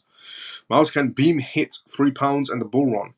It does need quite a lot of money for Beam to hit £3 in the bull run. I'm not saying it's not possible for Beam to hit £3, but what I am saying is it needs a lot of money to get to £3. Now Beam has potential. Beam genuinely has potential. Inside the gaming sector, Beam definitely has potential. So, yes and no, I would have to say. Look, £3 is not that far off for Beam. If it gets the right amount of adoption, £3 you could easily do. Right amount of adoption, though. Now, also, regarding the Solana situation, there's a major patch coming to fix the Solana situation as well. You're all good here, bro. Let's go. Also, let me tell you about the dollar situation as well. So, the US dollar gets back on top, overtakes the yen, the yuan, and the rupees. The US dollar is on a rampage this week, showing who's boss in the currency exchange game. It's been a tough time for some major Asian countries that once posed a threat to the US dollar dominance as the global reserve currency. Now, these currencies are taking a nosedive. Just this month, the dollar flexed its muscles against the Chinese yuan, the Indian rupees, and the Japanese yen, leaving them in the dust in the currency market showdowns. According to the DXY index, which is like the report card for the US dollar, it's been scoring around 105.96 to even hit a peak of 106.07 before dipping a bit at Monday's market open. Meanwhile, the local big shots like the rupees, yuan, and yen have been hitting new lows this month against the unstoppable dollar. But it's not just poor economic performance making the headlines. The geopolitical drama is also stirring up trouble. Escalating tensions between Iran and Israel are causing a real headache for the financial sector across Asia. The stock markets in India, China, and Japan all took a hit right at Monday's start. There's a genuine fear that the ongoing drone and missile attacks might push the markets to even lower depths. The heat turned up even more last Saturday when these tensions sparked a domino effect that shook the markets worldwide. The Asian markets in particular took a severe beating, reacting sharply to the newest developments. Market mayhem from geopolitical shocks. Just last Friday, under the command of Iran's supreme leader, Iran launched a missile attack on Israel. This just added fuel to the fire, causing chaos in the financial markets and sending stock indices and markets around the globe into a tailspin. Stock markets in Japan, South Korea, and Australia tumbled to new lows, and even Hong Kong futures faced significant drops. This ongoing war between Iran and Israel is now slicing through the global stock markets, causing severe price swings. The Asian stock market has seen especially low trading activity, with investors bracing for even tougher times as the conflict is expected to escalate. This looming war could spell disaster for the Asian stock markets. If tensions keep rising, oil prices might spike, which could kick inflation rates up and could lead to a complete meltdown of market stability. Right now, the stock markets are barely moving, with key indices showing a very subdued outlook. According to Bloomberg, Asian shares have hit a 6-week through driven low by these increasing geopolitical risks. Middle Eastern markets intentionally opened calmly after Iran's attack, seen as a careful retaliation rather than a full-on escalation. However, as Imran, a senior consultant at the East Capital in Dubai, pointed out, the impact could spear far beyond the Middle East. The secondary effects on oil and energy prices could have a significant effect on the global inflation landscape. Investors' nerves are frayed, and the US stock market is not immune to these fears. Trading sentiment is at a low, signaling potential slowdowns ahead. Despite slight gains in Dow Jones futures and stable S&P 500 on Saturday, the anxiety over what could happen next is palpable. Investors are treading carefully, adjusting their strategies to a more cautious market approach. Even the crypto world felt the sting when Bitcoin dropped to $63,000 after the war announcement, as traders scrambled to a safer asset. The trading mood inside the United States has been restrained, but there is a noticeable shift towards the safer investments like gold and the dollar, hoping to salvage what they can in these turbulent times. Clearly, the cast for a safer haven asset is intense, and much depends on Israel's next move. If things don't escalate further, it might just open up a window to snag risk assets at a lower price. Now, Israel has said they're going to be doing their next attack, which the market is obviously going to react. The US dollar is going to become a stronger safe haven. BRICS nations are going to go terribly winding downwards. The Chinese yuan, the Japanese yen, and the Indian rupees have all taken a nosedive. Now, Russia's ruble is not going to do too well either. So all the BRICS nations are just going to go, essentially, as this war escalates. And the US dollar becomes a safe haven, which means, and gold will follow again, same scenario which happened with Israel and Palestine, with history always repeats itself. That should open up space for crypto space along the way as well. So it does depend all on Israel's next move. Let's say, is Israel going to attack or will they not? Is what the question is. So let's see. Within 48 hours, we should know. I mean, Israel said they will announce it. So Israel said if they do attack, they will definitely announce it. But the US actually told Israel not to attack. But, obviously Sleepy Joe obviously wants this war. Sleepy Joe wants this war. Believe me. Sleepy Joe was the one instigating this war. Sleepy Joe was the same person, because all of this is for show. Iran versus Israel is just one ginormous show, is what it is.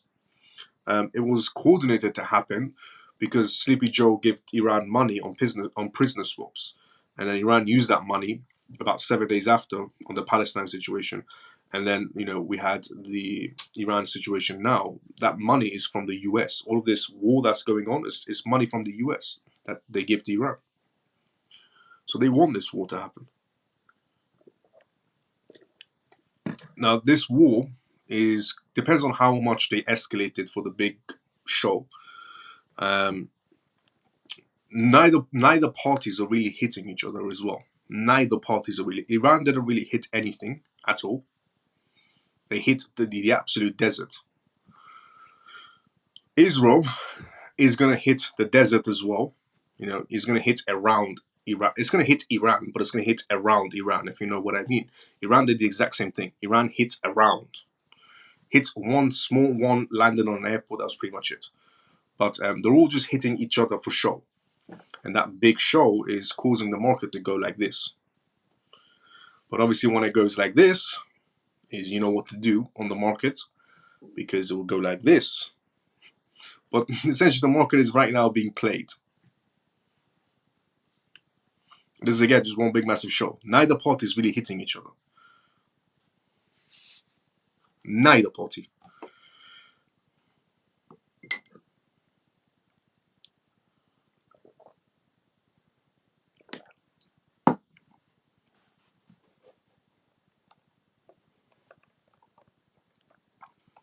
But obviously there are people who are believing this is real.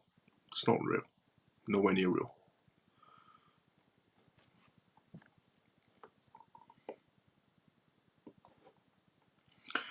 Miles, now that the quant has had some good news, what Miles, now that quant has had some good news, what can it do in the bull run? It could do well.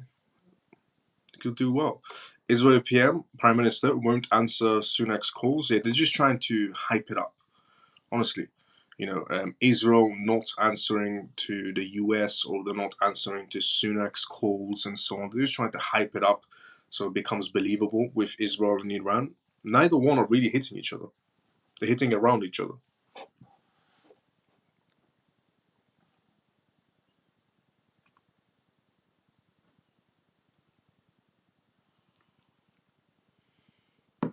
If Biden wants a war so bad, why does he tell Israel not to respond aggressively?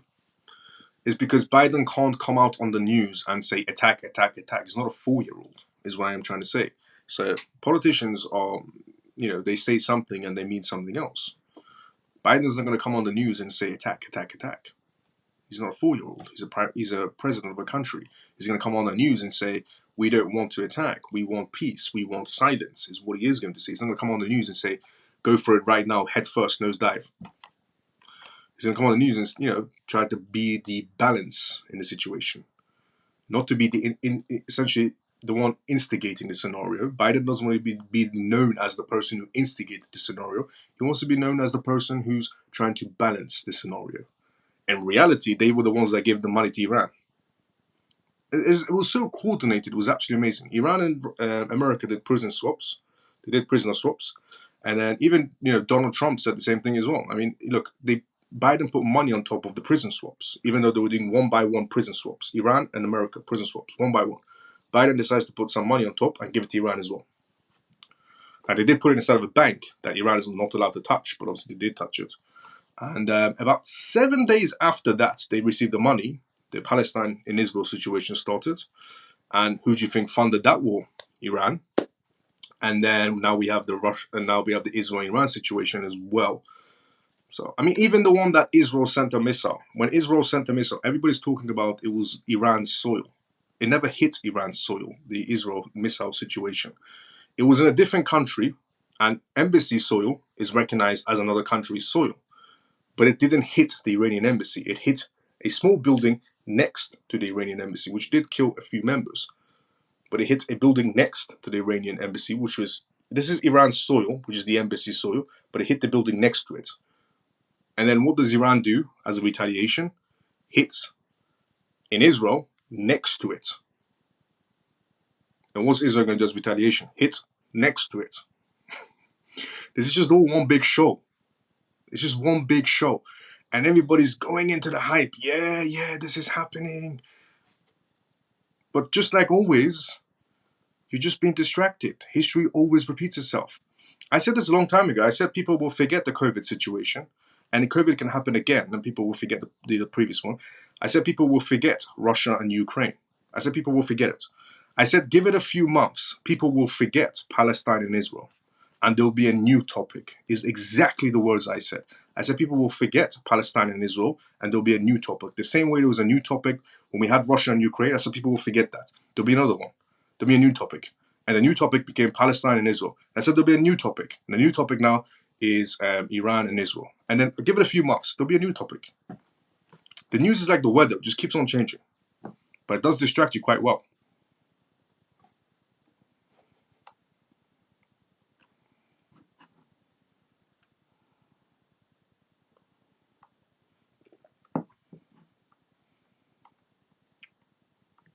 Everybody forgot about the previous ones. Now everybody's hyped into this one. It's like it's a TV show. We're just all waiting for the next episode. Well, the intelligent people aren't waiting for the next episode. But the majority of people are waiting for the next episode. It's like you're watching seasons.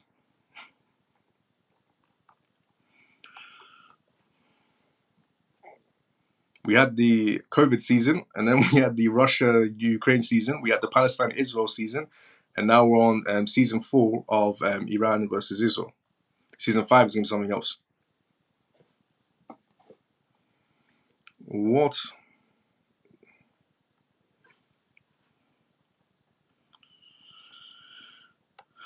Iran's already been proposed control over microphone participation. What they say on the phone is a different matter. Yep. Where are all our messages? Where are all our messages? Inside the comment section, I can see all facts. Let's go in. Facts from X. I don't know, but I can see the X messages here.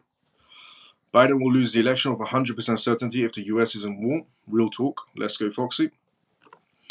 I work in the news, and it's not even about what they do tell you. It's about what they're hiding. Facts. Let's go, Foxy, as well. Real talk. Let's go, Foxy. Honestly, it's just a new season, new episodes. Next season, it's going to be another country or another pandemic.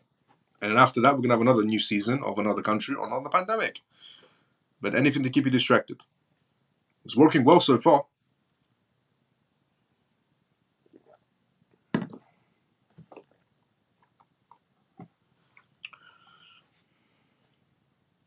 Now,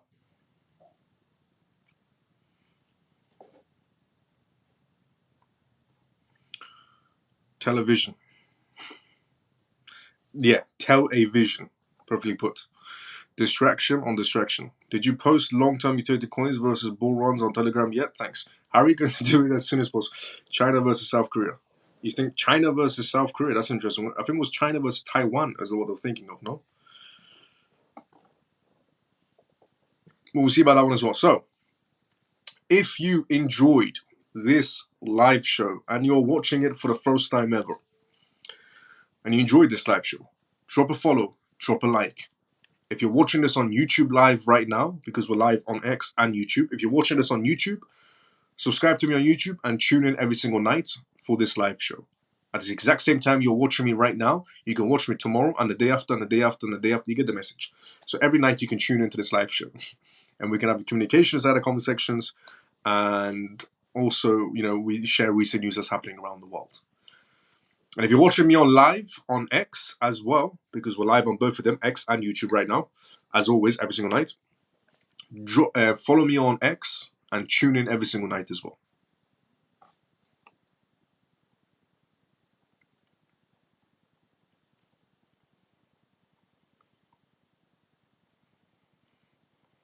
Come on, G. Let's go live. Yes, that's the new episode. What do you think about the Moscow attack situation? That was a small distraction. Done. Did not enjoy it. Well, sorry that you had to hear that one. Good night, all, and thanks as always, Miles. Harry, no problem. Anytime. So, if you enjoyed this live, drop a like. If you're watching my YouTube, subscribe. And I just want to say thank you so much to every single person from the CMF right now that's watching, because this is a CMF live show. And thank you so much to everybody that's watching from the CMF right now as well, that tunes in every single night on this live show and engages on the comment section and helps other people inside the comment section as well, and also taps on the screen. Thank you so much to every single one of you that's been tapping on the screen on X, and thank you so much to every single one of you that's been tapping on the screen on YouTube for all the likes, and thanks so much to every single one of you that's been retweeting this live show on X as well. I will be seeing everybody. Good night, Miles and family, but please upload the long-term holds and short-terms. No problem, Funky Brother. US will fight Iran out of Iraq probably just before the elections. Possibility. Good night, Miles and CMF. Mike, see you tomorrow, brother. Same time as usual. Miles, can you see my messages? Yes. Lena, I can see your messages. How many likes do you have this time around, Lena?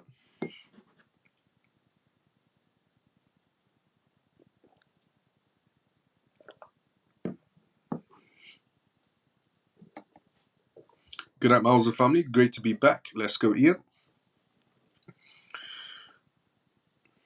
I'll see everybody, CMF, honestly, one more time. Thanks so much to every single one of you that tunes in every single night, engages on the comment section, taps on the screen on X and YouTube. I will see every single one of you tomorrow. Same timing as usual. Everybody have a great day or a good night, depending on where you are around the world. CMF.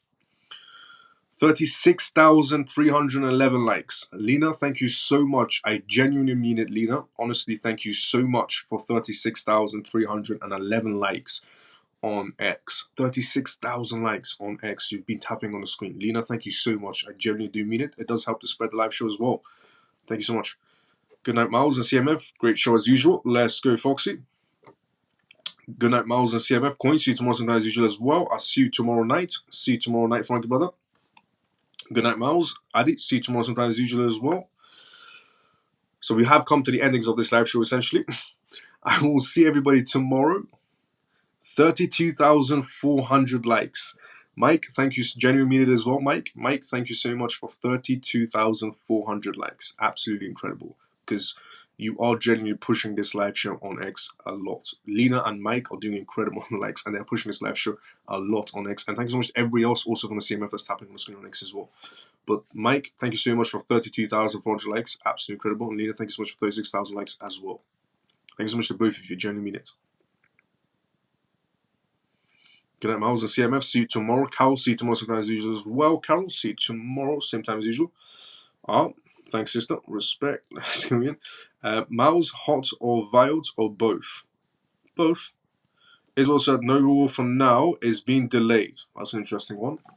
Good night, Miles and all CMF. See everyone tomorrow. JP, see you tomorrow same time as usual. They might delay it all the way up to April 19th. We'll see. I'll see everybody tomorrow. Same timing as usual. Everybody have a great day or a good night, depending on where you are around the world. And if you're watching this for the first time, this was the CMF live show. You can tune in every single night, 11:25 p.m. onwards, UK time, every single night. I'll see everybody tomorrow, same time as usual. Everybody have a great day or a good night, depending on where you are around the world, CMF. Can the likes one on YouTube? I think you can. It's a pleasure. Let's go, Lena. See you tomorrow, same time as usual, everyone.